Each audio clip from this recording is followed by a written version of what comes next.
ಗುಜರಾತ್ಗೆ ಹೋಗಿದ್ದ Modi make in ಇಂಡಿಯಾವನ್ನು ಉಲ್ಲೇಖಿಸಿ ಮಾತಾಡುವಾಗ ನಾಲಿಗೆಯನ್ನು ಹರಿಬಿಟ್ಟಿದ್ರು.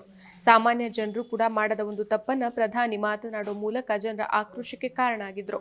ನಾವು ವಿದೇಶಿ ಉತ್ಪನ್ನಗಳನ್ನು ಅವಲಂಬಿಸೋದಿಲ್ಲ, ಹಳ್ಳಿಯ ವ್ಯಾಪಾರಿಗಳು ಎಷ್ಟೇ ಲಾಭ ಗಳಿಸಿದ್ರು ವಿದೇಶಿ ವಸ್ತುಗಳನ್ನು ಮಾರಾಟ ಮಾಡೋದಿಲ್ಲ ಅಂತ ಪ್ರತಿಜ್ಞೆ ಮಾಡೋಕೆ ಪ್ರೋತ್ಸಾಹಿಸಬೇಕು. ಆದ್ರೆ ದುರದೃಷ್ಟವಶಾತ್ ಗಣೇಶನ ಮೂರ್ತಿಗಳು ಸಹ ವಿದೇಶದಿಂದ ಬರುತ್ತೆ. ಸಣ್ಣ ಕಣ್ಣಿನ ಗಣೇಶನ ಮೂರ್ತಿಗಳು, ಅವುಗಳ ಕಣ್ಣುಗಳು ಸರಿಯಾಗಿ ಓಪನ್ ಕೂಡ ಆಗೋದಿಲ್ಲ.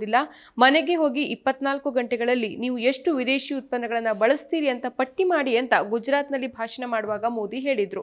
ಸೊ ಭಾರತೀಯರಾಗ್ಲಿ ಅಥವಾ ಇಲ್ಲದಿರ್ಲಿ ಯಾವುದೇ ಸಮುದಾಯದ ಬಗ್ಗೆ ಇಂಥ ಜನಾಂಗೀಯ ಭಾಷೆಯನ್ನು ಬಳಸೋದು ಭಾರತದ ಪ್ರಧಾನಿಯ ಘನತೆಗೆ ಯೋಗ್ಯವಾದದ್ದಲ್ಲ ಅಂತ ಸಾಮಾನ್ಯ ಜನ ಮೋದಿಜಿಗೆ ಬುದ್ಧಿ ಹೇಳೋ ರೀತಿಯಾಗಿದೆ. ಈ ಹೇಳಿಕೆಗೆ ಪ್ರತಿಕ್ರಿಯೆಯಾಗಿ ಸಂಗೀತ ಬರುವ ಪಿಶಾರೋಟಿ ಅನ್ನೋ ಮಹಿಳೆ ಪ್ರಧಾನಮಂತ್ರಿಗಳಿಗೆ ಪತ್ರವೊಂದನ್ನು ಬರೆದಿದ್ದಾರೆ. ಈ ಪತ್ರ ಸಾಮಾಜಿಕ ಜಾಲತಾಣಗಳಲ್ಲಿ ವ್ಯಾಪಕವಾಗಿ ಗಮನ ಸೆಳೀತಾ ಇದೆ. ಸಂಗೀತ ಅವರು ತಮ್ಮ ಪತ್ರದಲ್ಲಿ ಮೋದಿಯವರ ಭಾಷಣದ ಒಂದು ಭಾಗವನ್ನ ಟೀಕಿಸಿದ್ದಾರೆ. ಇವರು ಭಾರತದ ಈಶಾನ್ಯ ಭಾಗದಿಂದ ಬಂದವರು. ದಿ ವೈರ್ನಲ್ಲಿ ನ್ಯಾಷನಲ್ ಅಫೇರ್ಸ್ ಎಡಿಟರ್ ಆಗಿ ಕೆಲಸ ಮಾಡ್ತಿದ್ದಾರೆ. ಇವರು ತಮ್ಮ ಪತ್ರದಲ್ಲಿ ವಿಶೇಷವಾಗಿ ಸಣ್ಣ ಕಣ್ಣಿನ ಗಣೇಶನ ಮೂರ್ತಿಗಳು ಅನ್ನೋ ಉಲ್ಲೇಖವನ್ನ ಭಾವನೆಗಳಿಗೆ ಧಕ್ಕೆ ತರುವಂತಿದೆ ಅಂತ ತಿಳಿಸಿದ್ದಾರೆ. ಜೊತೆಗೆ ಮೇಕ್ ಇನ್ ಇಂಡಿಯಾ ಕಾರ್ಯಕ್ರಮದ ಯಶಸ್ಸಿನ ಕುರಿತು ಸರ್ಕಾರದ ನೀತಿಗಳ ಬಗ್ಗೆ ಪ್ರಶ್ನೆಗಳನ್ನ ಎತ್ತಿದ್ದಾರೆ. ಇನ್ನು ಇವರು ಪತ್ರದಲ್ಲಿ ಏನ್ ಬರೆದಿದ್ದಾರೆ ಅಂತ ನೋಡೋದಾದ್ರೆ, ಪ್ರಿಯ ಪ್ರಧಾನಮಂತ್ರಿಗಳೇ, ಮೇ 27 ಮಂಗಳವಾರದಂದು ನಿಮ್ಮ ಗುಜರಾತ್ನಲ್ಲಿ ನೀಡಿದ ಸಾರ್ವಜನಿಕ ಭಾಷಣದ ವಿಡಿಯೋವನ್ನ ನಾನು ನೋಡಿದೆ. ಈಶಾನ್ಯ ಭಾರತದಿಂದ ಬಂದವಳಾಗಿ ಸಣ್ಣ ಕಣ್ಣುಗಳು ಮತ್ತು ತೆರೆಯದ ಕಣ್ಣುಗಳು ಅನ್ನೋ ನಿಮ್ಮ ಉಲ್ಲೇಖಗಳಿಂದ ನಾನು ಇನ್ನೂ ಆಘಾತದಲ್ಲಿದ್ದೇನೆ. ನನ್ನ ಕುಟುಂಬದ ಅಸ್ಸಾಂನ ಮನೆಯಲ್ಲಿ ಶಾಲಾ ದಿನಗಳಿಂದಾನು ಒಬ್ಬ ಗುಜರಾತಿಯ ದೊಡ್ಡ ಫೋಟೋವನ್ನ ಗೋಡೆಯ ಮೇಲೆ ಕಾಣ್ತೇನೆ. ಪ್ರತಿ ಸಂಜೆ ನನ್ನ 93 ವರ್ಷದ ತಂದೆ ದೇವರ ಚಿತ್ರಗಳಿಗೆ ಧೂಪವನ್ನ ಹಚ್ಚಿದ ನಂತರ ಆ ಗುಜರಾತಿಯ ಫೋಟೋಗೂ ಧೂಪವನ್ನ ಇಡ್ತಾರೆ. ಆ ಗುಜರಾತಿ ಯಾರೆಂದ್ರೆ ಮಹಾತ್ಮ ಗಾಂಧಿಯವರು. 1921ರಲ್ಲಿ ಅಸ್ಸಾಂಗೆ ಭೇಟಿ ನೀಡಿದಾಗ ಅವರು ನಮ್ಮ ಶತಮಾನದಷ್ಟು ಹಳೆಯ ಮನೆಗೆ ಬಂದಿದ್ರು ಅಂತ ತಂದೆ ಹೆಮ್ಮೆಯಿಂದ ಹೇಳ್ತಾರೆ. ನನ್ನ ತಾತ ಗಾಂಧಿಯವರ ಕರೆಗೆ ಕಾಂಗ್ರೆಸ್ ಸದಸ್ಯತ್ವ ಪಡೆದು ವಿದೇಶಿ ವಸ್ತುಗಳನ್ನು ತ್ಯಜಿಸಿದವರಲ್ಲಿ ಒಬ್ಬರಾಗಿದ್ರು. ಪ್ರಧಾನಮಂತ್ರಿಗಳೇ, ನಾನು ನಾಗಾ ಸ್ವಾತಂತ್ರ್ಯ ಹೋರಾಟಗಾರ್ತಿ ರಾಣಿ ಗೈದಿಲ್ಲಿಯು ಅವರನ್ನ ಉಲ್ಲೇಖಿಸ್ತೇನೆ. ಬ್ರಿಟಿಷರ ವಿರುದ್ಧದ ಅವರ ಪ್ರಕರಣಕ್ಕೆ ವಕೀಲರಿಲ್ಲದಿದ್ದಾಗ ನನ್ನ ತಾತ ರಂಗೂನ್ ಹೈಕೋರ್ಟ್ಗೆ ಪ್ರಯಾಣಿಸಿ ಗೈದಿಲ್ಲಿಯು ಜೈಲಿನಿಂದ ಬಿಡುಗಡೆಯಾಗಿ ಹೋರಾಡಿದ್ರು. ಆಗ ಜೈಲಿಗೆ ಹೋಗಿದ್ದ ಅವರಿಗೆ ಪಂಡಿತ್ ನೆಹರು ರಾಣಿ ಅನ್ನೋ ಬಿರುದನ್ನ ನೀಡಿದ್ರು. ಗಾಂಧಿಯವರಂತಹ ನಾಯಕರು ದೇಶದ ಒಗ್ಗಟ್ಟನ್ನು ಉಳಿಸ್ತಾರೆ. ನಾವು ಒಂದೇ ಜನರು ಅನ್ನೋ ಸಂವಿಧಾನದ ಆಶಯವನ್ನ ನನ್ನ ಕುಟುಂಬದಂತಹ ಸಣ್ಣ ಆಚರಣೆಗಳು ಬಲಪಡಿಸುತ್ತೆ. ಕಣ್ಣುಗಳ ಗಾತ್ರವನ್ನ ಲೆಕ್ಕಿಸದೆ ನಾನು ಈಶಾನ್ಯದ ಇತರರಂತೆ ಬೇರೆ ಪ್ರದೇಶದವರೊಂದಿಗೆ ವೈವಾಹಿಕ ಜೀವನವನ್ನ ಆಯ್ಕೆ ಮಾಡಿದೆ. ನಾವು ಕಣ್ಣುಗಳ ಗಾತ್ರವನ್ನ ನೋಡಲಿಲ್ಲ, ಪರಸ್ಪರ ಪ್ರೀತಿಯನ್ನ ಮಾತ್ರ ನೋಡಿದೆವು. ಇನ್ನು ನಿಮ್ಮ ಭಾಷಣದ ಬಗ್ಗೆ, ನಿಮ್ಮ ಮೇ 27ರ ಭಾಷಣದಲ್ಲಿ ಸಣ್ಣ ಕಣ್ಣುಗಳ ಗಣೇಶನ ಬಗ್ಗೆ ಮಾಡಿದ ಉಲ್ಲೇಖ ಚೀನಾದವರಿಗೆ ಸಂಬಂಧಿಸಿದ್ರು ನನ್ನಂಥ ಈಶಾನ್ಯದ ಸಣ್ಣ ಕಣ್ಣಿನ ಭಾರತೀಯರಿಗೆ ಅನ್ವಯಿಸುವಂತೆ ಕಂಡಿದೆ. ದೆಹಲಿಯಂಥ ನಗರಗಳಲ್ಲಿ ನಾನು ದಿನನಿತ್ಯ ಜನಾಂಗೀಯ ತಾರತಮ್ಯವನ್ನು ಎದುರಿಸ್ತೇನೆ. ಅಪರಿಚಿತರು ನನ್ನನ್ನ ಯಾವ ದೇಶದವರು ಅಂತ ಕೇಳ್ತಾರೆ. ಕರೆನ್ಸಿ ವಿನಿಮಯ ಅಥವಾ ಟ್ಯಾಕ್ಸಿಗಾಗಿ ಬಂದಿದ್ದೇನೆ ಅಂತ ಭಾವಿಸ್ತಾರೆ. ಯಾವುದೇ ಭಾರತೀಯ ಉಡುಗೆಯು ಈ ತಾರತಮ್ಯವನ್ನ ತಡಿಲೇ ಇಲ್ಲ. ಈಶಾನ್ಯದ ಮಹಿಳೆಯರಾದ ನಾವು ಸಣ್ಣ ಕಣ್ಣುಗಳ ಗುರುತಿನಿಂದ ತಪ್ಪಿಸಿಕೊಳ್ಳೋಕೆ ಕಾಜಲ್ ಬಳಸ್ತೇವೆ. ಬೇಸ್ ಬರುವ ಸಮಿತಿಯ ವರದಿಯಂತೆ ದೆಹಲಿಯ ಲಜ್ಪತ್ ನಗರದಲ್ಲಿ ಅರುಣಾಚಲದ ಯುವಕ ನಿಡೋ ತಾನಿಯಾ ಅವರ ದುರಂತದ ನಂತರ ಈಶಾನ್ಯ ಜನರ ವಿರುದ್ಧ ಚಿಂಕಿ ಮತ್ತು ಚೈನೀಸ್ ಅನ್ನೋ ಜನಾಂಗೀಯ ಪದ ಬಳಕೆ ದಾಖಲಾಗಿದೆ. ಸಣ್ಣ ಕಣ್ಣುಗಳು ಅನ್ನೋ ಪದವು ನಮಗೆ ಉಪಯೋಗವಾಗತ್ತೆ. ಕೆಲವೊಮ್ಮೆ ಕೈ ಬೆರಳುಗಳಿಂದ ಕಣ್ಣುಗಳನ್ನ ಒತ್ತಿ ಈ ಗುರುತನ್ನ ತೋರಿಸಲಾಗತ್ತೆ.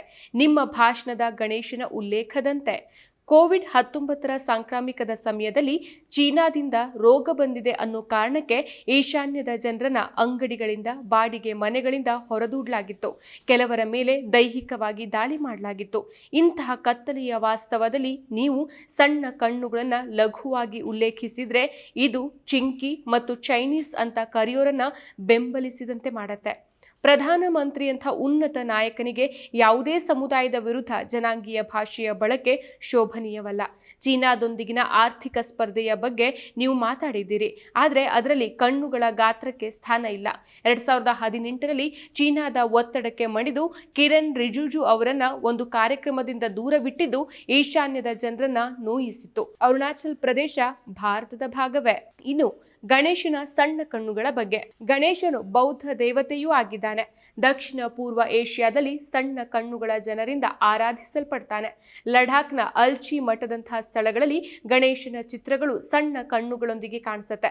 ಚೀನಾದ ಬೌದ್ಧ ಕಾನನ್ನಲ್ಲಿ ಗಣಪತಿಯ ಕುರಿತಾದ 12 ಗ್ರಂಥಗಳಿದೆ ಅಂತ ಫ್ರೆಂಚ್ ಬೌದ್ಧ ತಜ್ಞ ರಾಬರ್ಟ್ ಡುಕ್ವೆನ್ ದಾಖಲಿಸಿದ್ದಾರೆ. ಅಸ್ಸಾಂನ ಕೆಸೈ ಖಾತಿ ಮತ್ತು ಕಾಮಾಖ್ಯ ದೇವಿಯಂಥ ದೇವತೆಗಳು ಬೋಡೋ ಸಮುದಾಯದ ಬರ್ದೋಯ್ಸಿಲಾದಂತೆ ಜನಾಂಗೀಯವಾಗಿ ಸಣ್ಣ ಕಣ್ಣುಗಳನ್ನು ಹೊಂದಿರಬಹುದು. ಇನ್ನು ಕೊನೆಯದಾಗಿ ಸ್ವಾವಲಂಬನೆಯ ಕರೆ. 2047ರ ವೇಳೆಗೆ ವಿಕಸಿತ ರಾಷ್ಟ್ರವಾಗೋಕೆ ಚೀನಾದಂಥ ವಿದೇಶಿ ವಸ್ತುಗಳನ್ನು ತ್ಯಜಿಸಬೇಕು ಅನ್ನೋ ನಿಮ್ಮ ಕರೆಯನ್ನು ನಾನು ಬೆಂಬಲಿಸ್ತೇನೆ.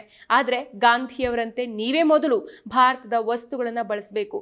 ಮೀಡಿಯಾ ವರದಿಗಳ ಪ್ರಕಾರ ನೀವು Movado watch, Maybach sunglasses, Mont Blanc pen ಅನ್ನು ಬಳಸ್ತೀರಿ. ಇದನ್ನ ಭಾರತದ ವಸ್ತುಗಳಿಂದ ಬದಲಾಯಿಸಿ ಮಾದರಿಯಾಗಿ. ನಿಮ್ಮ ವನ್ಯಜೀವಿ ಉದ್ಯಾನ ಭೇಟಿಯ ಸಂದರ್ಭದಲ್ಲಿ ವೆಸ್ಟರ್ನ್ ಹ್ಯಾಟ್ಗೆ ಬದಲಾಗಿ ಈಶಾನ್ಯದ ಸಮುದಾಯಗಳ ಒಂದು ಸಾಂಪ್ರದಾಯಿಕ ಟೋಪಿಯನ್ನ ಆಯ್ಕೆ ಮಾಡಿ.